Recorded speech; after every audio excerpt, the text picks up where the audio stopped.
So this is a question that I've actually got quite a lot recently. And that question is, how do you grind ghosts on a budget? Grinding ghosts has always been notorious for gaining as much combat XP as you possibly can in the shortest period of time. Also, it's a pretty consistent money making method. If you don't know what a ghost is, basically it's an invisible creeper that has 1 million health. Once you kill ghosts, you have a chance to drop certain items. The best items to drop being a Sorrow, which at the moment is almost selling for 700k.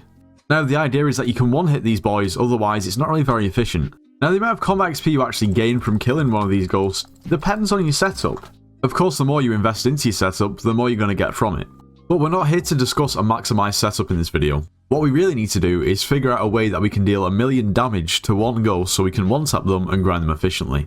Now first of all, I just want to say that the amount of damage that you do is going to be greatly affected by your magical power, which obviously makes it a little bit more difficult because you could have the same setup as somebody else but different magical power and do completely different damage. We'll come back to that later. But first of all, killing something like a ghost has never been easier. Literally any setup that you use to kill a ghost at the moment must always start with 2 pieces of crimson. It doesn't matter exactly what's on the armour, it can be completely plain. I'd probably advise putting Growth and Protection 5 on, and maybe Ancient 2 just for a little bit of extra. But you don't need anything else. The only reason you're using this crimson armour is for the swipe ability. Essentially, when you're using 2 pieces of crimson or more, if you hit a mob that isn't near a wall, it'll basically do double damage. Not quite double damage, but it's near enough. It's basically like Ferocity, but not having to get the Ferocity up. A crimson chestplate is going to cost you 2.6 million, and leggings are going to cost 2.7. Like I said, you can literally just buy the cheapest ones on the market. You don't have to worry about the attributes or anything. As for the helmet, I'd recommend going for a Tarantula helmet. At this point, we're already benefiting from the Crimson's extra abilities because we've got 2 pieces. It's pretty consistent. You can pick one of these up for relatively cheap. I would recommend putting Ancient on there too. For the boots, you can just go for Crimson boots too. 2.4 million coins, you can go for the cheapest ones again. Now, before we go any further, you should subscribe to the channel and become part of the 24%. Also, you should join the Discord server. It's linked in the description of every single video. Now, in terms of pets, it may come down to a little bit more of personal preference and maybe what you already have. Now, I recommend using a Griffin pet, okay? It gives you some decent damaging stats. It gives you plus 25 strength, gives you plus 50 crit damage too, and it's also going to provide strength and regeneration as a permanent buff. Now, the only reason I really do mention to use this pet is because, well, number one, you don't have to go for a legendary one because you don't really benefit that much from having a legendary one other than better strength and regen. I picked this pet up for 9 mil. If you don't struggle with survivability, then by all means you could go for something like a tiger or a lion or a different damaging pet. It will probably be more expensive as well, but it's up to you. Something else that is pretty important is accessories. Not only accessories, but power stones. At the moment I'm using the Powerful Heartstone, which is going to give me plus 160 strength and plus 641 crit damage. Of course, this buff is dependent on your magical power, but the base stats are going to be the same. Hurtful is relatively expensive, but I'd say if you've not got it, it's worth getting for anything else anyway if you just want to deal damage. If you have something like Bloody or Itchy, that'll work too, but you just won't deal quite as much damage as you will with Hurtful.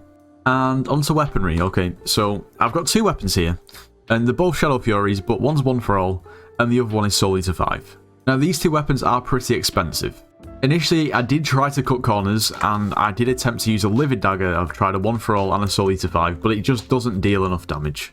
However, in the grand scheme, these 2 weapons aren't that expensive. This 1 for all Shadow Fury cost me around about 85 mil, and this Soul Eater 5 Shadow Fury is obviously it's pretty good. It's got Art of War, it's Fuming Potatoed, Sharp 6, decent tier 4 enchants, tier 5s as well, and it's got Champion 9. This was about 135 mil.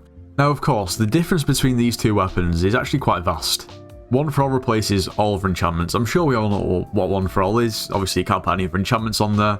It just solely increases the weapon base damage. And of course regular enchantments, you can see what Soul Eater does now. Basically the last mob that you killed, the health of it will basically determine the damage of your next hit.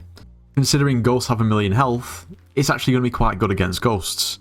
But of course we benefit from other things on there like Siphon, which is going to provide some essential healing. This actually does have triple strike, which isn't ideal, so we're going to put first strike on there instead. Now honestly, I have already tested the damage of these 2 weapons and we're about to do it for ourselves now. But it might be a little bit surprising. Now before I do damage test, I just want to say that essentially what we really need to do in terms of damage is we need to deal around about 550k. Because our Crimson ability, the extra swipe, is going to basically take us over the rest of the 450k damage. which of course makes up the ghost health, which is about 1 million. First of all, we're going to test our Soul Eater Shadow Fury, okay, and as you can see, we can, right, I've tried it out a few different times, and you can sometimes one-hit, majority of the time you can't. I'd say 10% of the time you one-hit. That's not very consistent, and it's not very efficient. You don't want to have to be clicking this many times to kill just one singular ghost. It's really inefficient. You see, the damage that we deal is around about, well, it's actually really quite inconsistent. Sometimes it's 540k, and then sometimes it's 390. But we need to deal a little bit more damage. We're not quite over the threshold. If we switch to our One for All Shadow Fury, we're one-hitting them consistently, which is really cool. You might be thinking, well, how come if this One for All Shadow Fury is significantly cheaper? You know, why is it cheaper? Well, first of all, the One for All enchantment is relatively cheap. Well, you might be thinking, well, why does everybody not just use One for All? Well, one of the main objectives to achieve when you're actually grinding ghosts or things, anything like this, is combat XP. Now, on a regular enchanted Shadow Fury, you can have the enchantment Champion. Now, Champion is an enchantment where you can only apply it as Champion 1, and the more mobs that you kill, the higher the Champion goes, all the way up to 10. And basically what this does is every time you kill a mob, you'll gain extra combat XP that you wouldn't have if you were just using something like One for All. However, the aim of this video is just solely to, well, kill ghosts and grind ghosts on a budget, and considering, you know, a budget means as little coins as possible, it makes more sense to take the One for All Shadow Fury, pay around about 50 million coins less, and actually consistently do more damage. So for that purpose, One for All is probably the way to go. Now, like I said before, you have to consider that I have relatively high magical power. People definitely have way higher, but in comparison to most people, it's probably higher than a lot. Now, what this means is the higher my magical power, the more buffs I'm going to gain from the Hurtful Power Stone. So for instance, if I go into my accessory bag and take away, like, I don't know, a few of my mythic accessories and just put them in my inventory, you can see my magical power's gone down to 913. And the buffs that I get from my Power Stone are significantly less. And if we just simply go up to hit a mob, we can still one-hit them, which is kind of nice, but we're doing less damage, as you can see. Now what we're going to do is I'm going to try and figure out what basically the minimum magical power is that you'll need to actually be able to consistently one-hit with this setup. And I seem to have found it. Now, the great thing about One for All is you don't actually have to deal as much damage to actually one-hit, which is interesting. You see, our hits are doing just over 500k damage, but so is our second hit, which is actually higher than if you don't use a One for All weapon, which is quite interesting. Our magical power is 891, and we can still one-hit, which in the grand scheme is still relatively high. However, this setup we have here in terms of the Crimson Armour, and the Tarantula Helmet, the Shadow Fury, and then, of course, our Griffin Pet, costs a grand total of 103 million coins, which by the standards of today's economy is really not too bad. From here, it would be a case of upgrading armour, upgrading the pet, and upgrading the weapon. Honestly, at the moment, in terms of grinding ghosts, you could potentially buy a Warden Helmet. This halves your speed, but grants 20% base weapon damage for every 25 speed. It's going to give you quite a significant damage buff, but at the same time you're going to lose a lot of speed, which isn't ideal when grinding ghosts. Now, this helmet is worth about 258 million coins, so that's a potential upgrade. As for the armour, it would just be a case of upgrading the armour. Now, if you upgrade a Crimson Helmet, it's of course going to be better than a Tarantula Helmet. And upgrading this armour can cost as much as you want. You could 10-star all this armour, you could upgrade it to better attributes, like Veteran, which will give you more combat XP when you kill, or Dominance, which will do more damage when you're at full health, or Vitality. All of this comes with a cost, of course, and getting essential god roll attributes on armour isn't cheap. You can then put stars on the armour, and you can upgrade it through tiers. You could upgrade your pet to something like, maybe even a Legendary Griffin, which is probably not going to be any benefit at all. You could upgrade it to like a Legendary Tiger, which is about 40 to 50 mil.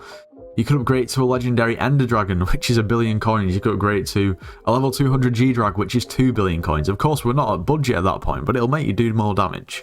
As for the weapon, you could upgrade it to something like a Giant Sword. That's going to cost you at least 200 to 300 million coins. From there, you could upgrade it to a Dark Claymore, which is going to cost you over 700 million coins. You could upgrade it to a Valkyrie, which at that point is probably pointless because you're going to be able to one-hit the ghosts. But honestly, the one factor that determines how much damage you can do, especially to ghosts, is your magical power. As you can see, I can one-hit ghosts with a 100 million coin setup just because of my magical power.